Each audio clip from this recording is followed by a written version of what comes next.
नमस्कार, राष्ट्रभोज से मैं पवन केसवानी। तीर कमान से और बात जुबान से एक बार निकल जाए तो इन्हें वापस नहीं लाया जा सकता। छत्तीसगढ़ के वित्त मंत्री ओपी चौधरी का एक वीडियो जो वायरल हो रहा है इन दिनों, जिसमें वो कुछ युवाओं से बात करते नजर आ रहे हैं। दावा किया जा रहा है कि बेरोजगार युवाओं से बात करते हुए मंत्री जी कह रहे थे कि सभी की सरकारी नियुक्तियां संभव नहीं है। इस दौरान उन्होंने पैसों की कमी वाली बात भी कही थी। दरअसल छत्तीसगढ़ का युवा उम्मीद कर रहा था लोकसभा चुनाव की आदर्श आचार संहिता की समाप्ति के साथ ही 33,000 शिक्षक भर्ती का रास्ता साफ हो जाएगा। दरअसल चुनाव आचार संहिता के पहले विधानसभा में बजट सत्र के दौरान तत्कालीन शिक्षा मंत्री बृजमोहन अग्रवाल ने दावा किया था कि उन्होंने एससीईआरटी के निदेशक राजेंद्र कटारा को निर्देश दिए हैं कि शिक्षक पात्रता परीक्षा यानी टीईटी की भर्ती के लिए व्यापम को निर्देशित करें और 33,000 शिक्षकों की भर्ती का रास्ता साफ हो। उस दौरान बृजमोहन अग्रवाल ने दावा किया था कि हम युवाओं के साथ अन्याय नहीं होने देंगे। बीते 3 सालों से छत्तीसगढ़ में टीईटी की परीक्षा नहीं हो रही है, लेकिन वित्त मंत्री ओपी चौधरी, जिनसे पूरे छत्तीसगढ़ को उम्मीदें हैं कि वो खासकर युवाओं के रोजगार के लिए कुछ बेहतर करेंगे। हमारे पास जो जानकारी है उसके अनुसार आगामी दिनों रोजगार भर्ती के लिए कुछ बड़ी योजनाएं और घोषणाएं सामने आने वाली है, लेकिन उससे पहले जो कुछ भी जमीन पर नजर आ रहा है इसे लेकर आने वाले 22 जुलाई को विधानसभा घेराव की तैयारी है। छत्तीसगढ़ डीएड बीएड संघ की ओर से यह दावा किया गया है कि बेरोजगार युवा छत्तीसगढ़ विधानसभा का घेराव करेंगे। इनके अध्यक्ष दाऊद खान से हमने संपर्क करने की कोशिश की, लेकिन इंटरनेट पर उपलब्ध उनका नंबर बंद बताया जा रहा है। इस पूरी कवायद से पहले हमें समझना होगा कि खासकर शिक्षक भर्ती वाला क्या मामला है, आखिर किन कारणों से शिक्षक भर्ती का कार्य रुका हुआ है। छत्तीसगढ़ के स्कूलों में 33,000 से ज्यादा पदों पर शिक्षकों की सीधी भर्ती होनी है। इसमें व्याख्याता के 2,524 पद, शिक्षक के 8,094 पद और सहायक शिक्षकों के 22,341 पद रिक्त हैं, जिन्हें भरा जाना है। साथ ही पंडित दीनदयाल उपाध्याय सेंट्रल लाइब्रेरी रायपुर को अपग्रेड करते हुए 18 नवीन पदों को सृजित किए जाने की तैयारी हो चुकी है। इसके लिए बजट में 1 करोड़ रुपए का प्रावधान भी रखा गया है। इतना ही नहीं, स्कूलों के अलावा विश्वविद्यालय और महाविद्यालयों में 4,200 से ज्यादा खाली पदों पर भर्ती होनी है। इसमें प्राध्यापक 595 पद, सहायक प्राध्यापक 2,150 पद, क्रीड़ा अधिकारी 130 पद, ग्रंथपाल यानी लाइब्रेरियन 130 पद और तृतीय श्रेणी के 350 और चतुर्थ श्रेणी के 930 पद रिक्त हैं। दावा किया जा रहा है कि छत्तीसगढ़ के करीब 500 से ज्यादा स्कूलों में एक भी शिक्षक नहीं है और करीब 5,000 ऐसे स्कूल हैं जहां सिर्फ एक शिक्षक है। ये दावा डीएड बीएड संघ की ओर से किया जा रहा है, जिनकी ओर से विधानसभा सत्र के पहले ही दिन यानी 22 जुलाई को विधानसभा घेराव करने की बात कही जा रही है। दरअसल दावा तो यह भी किया जा रहा है कि विधानसभा चुनाव प्रचार के दौरान भाजपा की ओर से 1 लाख पदों पर सरकारी भर्ती की बातें कही गई थी, लेकिन समझने वाली बात यह है कि चुनाव तो 5 साल बाद आते हैं और सरकार भी 5 साल के लिए बनती है। ऐसे में ओपी चौधरी का जो एक स्टिंग ऑपरेशन किया गया, जहां उनकी कई बातों का जिस ढंग से अर्थ प्रस्तुत किया जा रहा है, उससे स्वाभाविक रूप से युवाओं में आक्रोश और नाराजगी होगी, खासकर ऐसे युवा जो बेरोजगार हैं। वैसे ओपी चौधरी जो खासकर छत्तीसगढ़ के युवाओं के लिए आदर्श माने जाते हैं, उनसे काफी उम्मीदें हैं, इसलिए आक्रोश या नाराजगी भी उनके विरुद्ध स्वाभाविक रूप से ज्यादा ही होगी। इससे पहले हमने जब इस बारे में वीडियो बनाया था तो कुछ लोगों को लगा कि हम ओपी चौधरी को डिफेंड कर रहे हैं। तब कमेंट बॉक्स में काफी तीखी आलोचनाओं के साथ ढेर सारे आरोप लगाए गए, लेकिन हम ईमानदारी से जनता की आवाज को सामने रखने के लिए प्रतिबद्ध हैं। राष्ट्रबोध आपका अपना जनमंच है, इसलिए हमारी जवाबदारी है कि हम पूरी पारदर्शिता और निष्पक्षता के साथ खासकर युवाओं की बातों को रखें, जो भारत का भविष्य है। रोजगार की उम्मीद लगाने वाले युवा पूर्ववर्ती भूपेश बघेल सरकार के दौरान काफी छले हुए थे। यही कारण रहा कि पूर्ववर्ती कांग्रेस सरकार के दौरान खासकर सीजीपीएससी के 2021 और 22 की परीक्षाओं के दौरान जो धांधली हुई और 2021 की मेरिट सूची में किस तरह से चेयरमैन टामन सिंह सोनवानी, सचिव जीवन किशोर ध्रुव जैसे वो तमाम आला अधिकारी एक्सपोज हुए। ढेर सारे कांग्रेस नेताओं के रिश्तेदारों की जब भर्तियां हुई, मामला फिलहाल सीबीआई जांच तक पहुंचा और हाल में ही छापेमारी हो रही है। दरअसल ये पुरानी बातें हैं जिनके कारण भूपेश बघेल की सरकार को जाना पड़ा। युवाओं ने उन्हें सबक भी दिया। तब युवाओं का विश्वास राज्य सरकार से उठ चुका था। जाते जाते सरकार की ओर से ढेर सारे विज्ञापन जारी किए गए जिसकी परीक्षाएं नहीं हुई, जिसके लिए कोई बजट नहीं था। ढेर सारी लोक लुभावनी घोषणाओं के बावजूद कोई उम्मीद नहीं कर रहा था कि भूपेश बघेल की सरकार जा सकती है। देश भर की तमाम सर्वे एजेंसियां दावा कर रही थी कि भूपेश बघेल की सरकार रिपीट होगी, लेकिन छत्तीसगढ़ के युवाओं ने ऐसा होने नहीं दिया। सरकारी नौकरी के साथ रोजगार की मांग कर रहा वही युवा एक बार फिर पूरे जोर शोर से अपनी बातों को रख रहा है। ऐसे माहौल में देश के प्रधानमंत्री नरेंद्र मोदी द्वारा बीती 12 जुलाई को मुंबई में रोजगार से संबंधित जो वक्तव्य दिया, उनके एक एक शब्द को हमें समझना होगा। बीते 3-4 सालों में देश में लगभग 8 करोड़ नए रोजगार मिले हैं। इन आंकड़ों ने रोजगार को लेकर झूठे नैरेटिव गढ़ने वालों की बोलती बंद कर दी है। ये झूठे नैरेटिव वाले निवेश के दुश्मन हैं, इंफ्रास्ट्रक्चर निर्माण के दुश्मन हैं, भारत के विकास के दुश्मन हैं। इनकी हर नीति युवाओं से विश्वासघात और रोजगार को रोकने वाली है और अब इनकी पोल खुल रही है। भारत की समझदार जनता इनके हर झूठ, हर प्रपंच को नकार रही है। प्रधानमंत्री नरेंद्र मोदी रोजगार की बात कर रहे थे।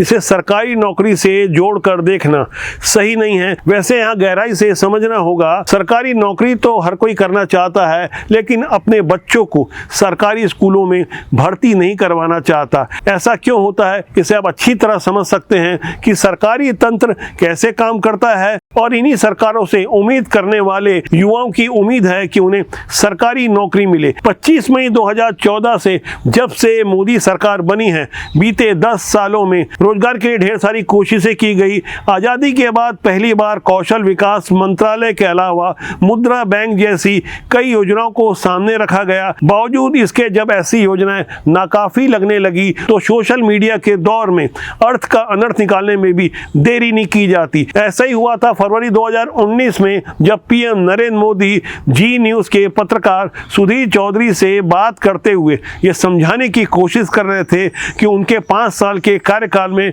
उन्होंने कितने रोजगार उत्पन्न किए, किस तरह से युवाओं को रोजगार देने का काम किया जा रहा। तब वो मुद्रा बैंक के कुछ आंकड़े समझा रहे थे और बोलते बोलते उन्होंने ये कह दिया कि तुम्हारे स्टूडियो के बाहर कोई यदि पकौड़े भी तल रहा होगा जिसने मुद्रा बैंक से लोन लिया होगा तो उसे रोजगार मिला होगा। लेकिन नैरेटिव फैलाने वालों ने अपना काम कर दिया और आज तक ये समझाने की कोशिश कर रहे हैं कि प्रधानमंत्री युवाओं को पकौड़े तलने बोल रहे हैं। जिन्होंने भी वो इंटरव्यू नहीं देखा हो या ठीक से नहीं समझा हो तो वो ऐसे ही अर्थ लगाएंगे जैसे कि प्रधानमंत्री के एक भाषण का एक अंश निकालकर बोला गया था कि वो देश के प्रत्येक नागरिक को 15-15 लाख रुपए देने वाले हैं, जबकि ये सच्चाई नहीं थी। वो भाषण के दौरान समझा रहे थे कि विदेशी बैंकों में इतना काला धन जमा है, हमारी सरकार बनेगी तो हम उसे वापस लाने की कोशिश करेंगे और काला धन आ गया तो एक एक अकाउंट में 15-15 लाख रुपए तक की रकम आ सकती है। जब हमारे राजनेता भाषण देते हैं तो उनकी कोशिश होती है कि जनता उनके तरफ आकर्षित हो, लेकिन अब पहले से कहीं ज़्यादा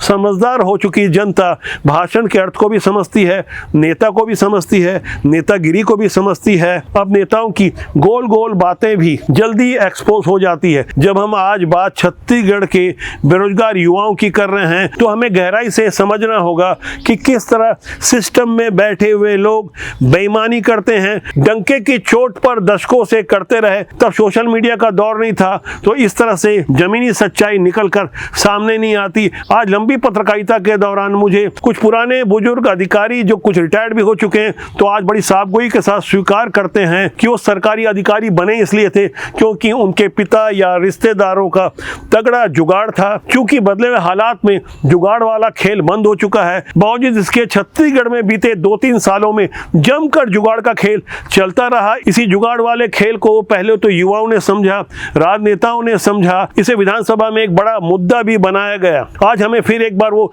लिस्ट देखनी चाहिए जिसमें टामन सिंह सोनवानी सीजीपीएससी के चेयरमैन रहते अपने कथित दत्तक पुत्र नितेश सोनवानी को डिप्टी कलेक्टर बना देते हैं। इसी तरह टामन सिंह सोनवानी के बड़े भाई के बेटे साहिल को डीएसपी बनाया गया। निशला कोसले को डिप्टी कलेक्टर जो टामन सिंह सोनवानी की बहू बताई जाती है। दीपा अजगले आडिल जिला आबकारी अधिकारी जो कि टामन सिंह सोनवानी के भाई की बहू। इसी तरह सुनीता जोशी लेबर ऑफिसर बनाई गई जो टामन सिंह सोनवानी की बहन की बेटी थी। इसी तरह मीनाक्षी गनवी जो डिप्टी कलेक्टर बनाई गई, ये टामन सिंह सोनवानी की करीबी की बेटी थी। कायदे से तो टामन सिंह सोनवानी और सचिव जीवन किशोर ध्रुव को परीक्षा के कार्यक्रम से खुद को दूर रख लेना था, लेकिन टामन सिंह सोनवानी तो इंटरव्यू बोर्ड में भी शामिल थे। तब सफाई में दलीलें दी गई थी कि इस तरह के 8 इंटरव्यू बोर्ड बनाए गए थे, जिस बोर्ड में उनके रिश्तेदार थे वो उसमें शामिल नहीं थे। ऐसी हास्यास्पद और बेतुकी सी दलीलें जागरूक युवाओं को अच्छी तरह से समझ में आती है कि पूरी तरह गलत है। किस तरह से पेपर सेट करने वाले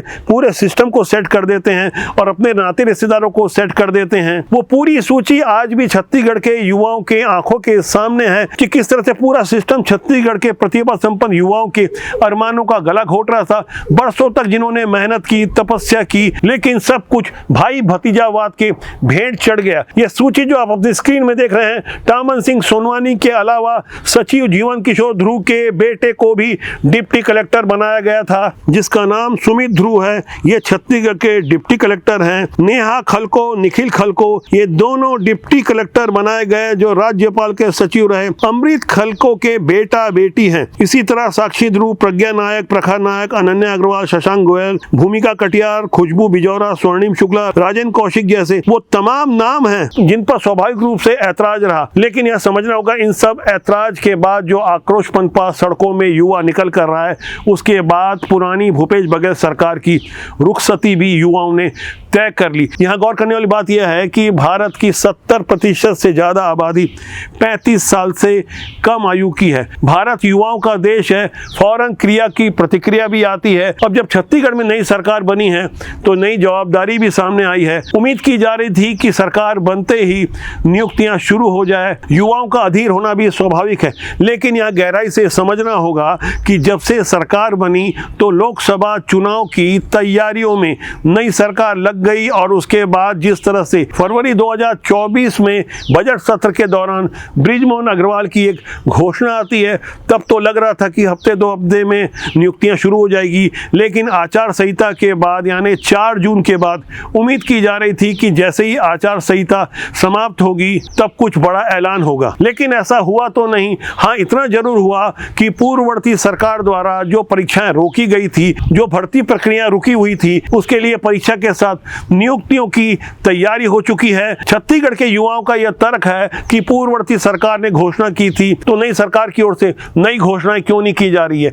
इसके लिए भी हमें समझना होगा नई नियुक्तियों के लिए जो प्रबंध किए जाते हैं वो मौजूदा समय में नाकाफी हैं। ओपी चौधरी वित्त मंत्री हैं, वित्त का प्रबंधन भी उनके जिम्मे है। वो खुद स्ट्रगल करके कलेक्टर तक बने। 2018 में कलेक्टर रहते वो राजनीति में आए और मौजूदा समय में 42 साल की उम्र में जिस तरह से खुद को स्थापित किया, युवाओं के रोल मॉडल बने। तो ऐसे रोल मॉडल को थोड़ा सा वक्त देना बहुत जरूरी है। हो सकता है कि हमारी बातों और तर्कों से कई लोग इत्तेफाक नहीं रखें, लेकिन गहराई से समझना होगा छत्तीसगढ़ में इस वक्त 78,000 सरकारी पदों की भर्तियां रिक्त है। हमारे सूत्रों से जो जानकारी मिली है उसके अनुसार 10,000 शिक्षकों की भर्ती की प्रक्रिया बहुत जल्दी होने जा रही है। सरकारी नौकरी की उम्मीद लगाए युवाओं को सोचना होगा कि रोजगार के दूसरे विकल्प भी क्या है। इसे लेकर केंद्रीय मंत्री पीयूष गोयल के एक ताजा बयान को समझना होगा, किस तरह से नवाचार किया गया। कुछ नई बातें सामने आई। एक रिपोर्ट निकाली है